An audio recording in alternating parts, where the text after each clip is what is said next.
السلام علیکم۔ ہمارے ملک چلانے کی اہلیت کے بارے میں جو پروگرامز کر رہا ہوں یہ آج اس کا دوسرا پارٹ ہے، اور میں اس میں اسی سبجیکٹ کو اس پر میں مزید ان ڈیپتھ انالیسس کر رہا ہوں تاکہ ہمارے عوام یعنی ملک کی اہلیت اور ذہانت کا ایک اندازہ ہو سکے، اس کی بینچ مارکنگ ہو سکے۔ پچھلے پارٹ میں نے پاکستان کے عوام کی ذہانت کے لیول کا موازنہ کیا تھا ترقی یافتہ اقوام سے، یورپی اقوام سے، ان کی ذہانت سے کیا تھا کہ ہم کہاں کھڑے ہیں، وہ کہاں کھڑے ہیں، اور کیا ہمارا انٹلیکچوئل لیول یا ہماری ذہنی صلاحیتیں ترقی یافتہ اقوام کے برابر ہیں، جس میں فرق صاف ظاہر ہے کہ ہماری ذہنی صلاحیتیں ان سے بہت کم ہیں۔ اب میں بالکل دوسری طرف جا رہا ہوں، کیونکہ ہمارا جی ڈی پی اور ہمارے حالات تو دراصل افریقہ اور جنوبی امریکہ کے پسماندہ ممالک کے عوام جو قبل از وقت نیم برہنہ حالتوں میں رہتے تھے، اور کچھ ہیں جو ابھی بھی اسی حالت میں رہتے ہیں، تو ہمارا جی ڈی پی وغیرہ تو سب ان کے برابر ہے۔ تو اسی وجہ سے ہماری اور ان کی ذہنی صلاحیتوں کا موازنہ کیا جانا ضروری ہے کہ کیا یہ محض اتفاق ہے اور دراصل ہم تو ان سے بہت زیادہ عقل مند ہیں۔ تو اس پارٹ میں یعنی اس سیشن میں پہلے صرف ان پسماندہ ممالک کے عوام کے پچھلے حالات بتلاؤں گا، صرف اسی پر میں لمٹ کروں گا اس سیشن میں، اور آئندہ ویڈیو میں اس کا موازنہ کروں گا پھر ہمارے ساتھ، اور بعد میں پھر میں انسان کی ذہانت، عقل و دانش کا سائنٹیفک پرسپیکٹو بھی دوں گا، یعنی پوری قوم کا سائیکولوجیکل اسیسمنٹ، اس کا بھی میں کچھ بتلاؤں گا آپ کو۔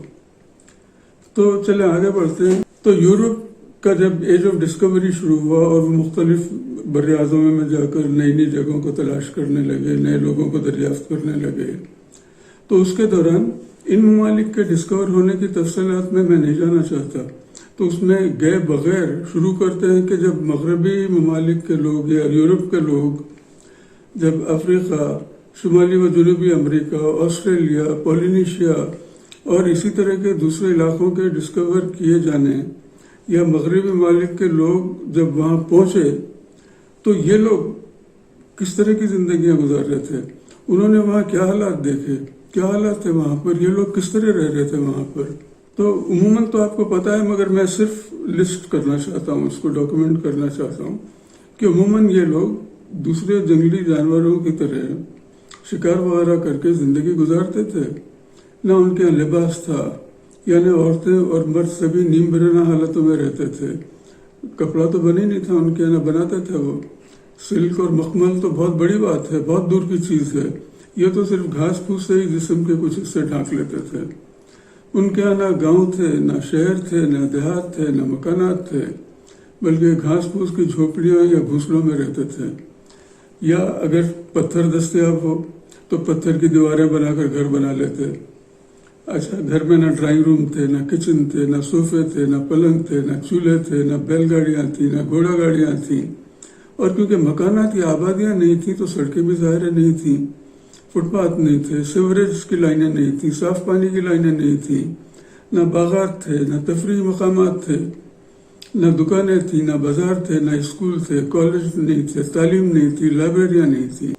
اچھا، کیونکہ شہر نہیں تھے، حکومتیں نہیں تھیں، تو ظاہر قانون بھی نہیں تھے، کوئی ٹریفک کا نظام نہیں تھا، نہ کوئی اکانومی تھی، نہ کرنسی تھی، یعنی جیسے سونا، چاندی، کانسی، اس کے کرنسی ہے ہمارے ہاں، نوٹس ہیں ہمارے ہاں، نہیں تھا یہ سب۔ اور کیونکہ اصل بات یہ ہے کہ کیونکہ حکومتیں نہیں تھیں تو کسی کی جائیداد بھی نہیں ہوتی تھی، اور نہ کسی کی کوئی ملکیت ہوتی تھی، کیونکہ ایک حکومت ہو تو ملک میں تمام زمینات کا اور اثاثوں کا ریکارڈ رکھتے ہیں، وہ ملکیتوں کا ریکارڈ رکھتے ہیں، وہ ان کی سیل اور ٹرانسفر کا ریکارڈ رکھتے ہیں، وہ جائیدادیں بیچنا ہو تو اس کے لیے حکومت کے اسٹیمپ پیپرز ہوتے ہیں، سیل ڈیڈ ہوتی ہے۔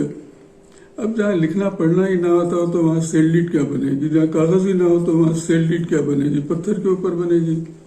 اسی طرح نہ کوئی ٹیکس تھا اور نہ آبادی کو صحیح کرنے کی کسی کے ہاں کوئی ذمہ داری تھی، حکومت ہی نہیں تھی تو ذمہ داری کس کی ہوتی، نہ کسی کو لکھنا پڑھنا آتا تھا، ان کی زبان صرف بولی تھی، جیسے دوسرے جانوروں کی، جیسے کوے ہیں یا اور بھی دوسرے جانور ہیں، ان کی بولیاں ہیں۔ جانوروں میں دیکھیں کوئی لکھنے کا رواج نہیں ہے نا، صرف بولتے تو ہیں، تو اسی طرح ان کا بھی یہی تھا کہ بولیاں تھیں ان کی۔ تو ان علاقوں میں قبائلی ماحول تھا، سب مل کر شکار کرتے، جیسے جنگل میں ہوتا ہے کہ گیدڑ ہیں، بھیڑیے ہیں، کتے ہیں، وہ جتھے مل کر شکار پر حملہ آور ہوتے ہیں، شکار کو قابو کر کے آپس میں چھین چھپٹ کر ایک ایک ٹکڑا لے جاتے ہیں۔ لیکن میں سمجھتا ہوں کہ یہ جو انسان تھے ان کا لیول ایک درجے اونچا رہا ہوگا، کیونکہ یہ مل کر شکار کرتے تھے اور بعد میں سب آپس میں مل کر بانٹ لیتے تھے۔ اچھا، ان علاقوں میں اگر کچھ لوگ زیادہ ترقی یافتہ تھے تو کھیتی باڑی کر لیتے، زمین کا ٹکڑا آپس میں بانٹ لیتے، ملکیت تو کسی کی تھی نہیں۔ ورنہ اگر جنگلات کا علاقہ ہو تو جنگل درختوں سے پھل توڑ لیتے، سبزی توڑ لیتے، یا درختوں کی جڑوں کو کھود کر ان کی جڑیں نکال لیتے، یہی ان کی غذا ہوتی۔ اکانومی کیا تھی؟ اکانومی تھی مویشی پالنا تھا۔ اور کیونکہ زمین کسی کی ملکیت نہیں تھی تو زمین پر جانور چرانے کا حق بھی سب کو برابر تھا۔ کیونکہ حکومت وغیرہ کا کوئی سسٹم نہیں تھا تو ظاہر کرنسی بھی نہیں تھی، تو سسٹم کیا تھا؟ بارٹر کا۔ دولت جمع کرنے کا کوئی سلسلہ نہیں تھا۔ بکریاں آپ جمع کرتے تھے، بڑے بڑے بکریوں کے گلے ہوتے تھے، تو بکریاں ہی دولت تھی، بکریاں ہی جمع کی جاتی تھی، بکریاں ہی بارٹر ہوتی تھی۔ اچھا، آپ دیکھیں، میں مزید آگے کی باتیں نہیں کر رہا ہوں، میں صنعتی انقلاب کی باتیں نہیں کر رہا ہوں، میں آئرن ایج کی باتیں نہیں کر رہا ہوں، میں برونز ایج کی باتیں نہیں کر رہا ہوں، جس میں کاریں آئیں، ٹیلی ویژن آئے۔ یہ سب تو بہت ہی اونچا لیول ہے انسانی ذہنی پختگی کا۔ میں تو صرف بنیادی باتوں کو گنا رہا ہوں جو پتھر کے زمانے کی ہیں۔ اور ڈومیسٹیکیشن آف اینیملز، یعنی جانوروں سے جو کام لینے لگا انسان، جو ایک بہت بڑا قدم تھا انسان کی ترقی کے مائل سٹونز میں، تو یہ اس سے بھی پچھلے تھے۔ یعنی یہ کھیتی باڑی، بار برداری وغیرہ کے لیے جانوروں کا استعمال بھی نہیں کرتے تھے۔ اچھا، اسی طرح مٹی کے برتن بنانا، آگ کا استعمال، کپڑا بننا بہت ترقی یافتہ انسانوں کا درجہ ہے۔ یہ لوگ اس سے بھی پیچھے تھے۔ اچھا، اسی طرح ان لوگوں میں تعلیم اور سماجی سرگرمیاں نہیں ہوتی تھیں، جیسے کتابوں کا لکھنا ہے، کتابوں کو چھاپنا ہے، لائبریریاں ہیں، پڑھنا ہے، ریسرچ کرنا ہے، جو کہ ایک اعلیٰ تہذیب میں ہی ہو سکتی ہیں۔ اچھا، اسی طرح سیاسی پارٹیاں نہیں تھی ہوں گی، یا مذہبی اجتماعات یا سوشل گیدرنگز نہیں تھے، کنسرٹ ہالس نہیں تھے، کھیلوں کے میدان نہیں تھے، مقابلے ہوتے رہتے تھے ہوں گے ان میں۔ اچھا، اسی طرح نہ ہوٹل تھے، نہ ریسٹورنٹ تھے ہوں گے، نہ نائٹ کلبس تھے ہوں گے۔ ہاں، شاید ان کے مذہبی تہوار ضرور تھے جن میں زیادہ تر ناچ گانا، ڈھول بجانا، یہی چیزیں تھیں۔ اپنے چہروں کو رنگ کر لینا، پر لگا لینا۔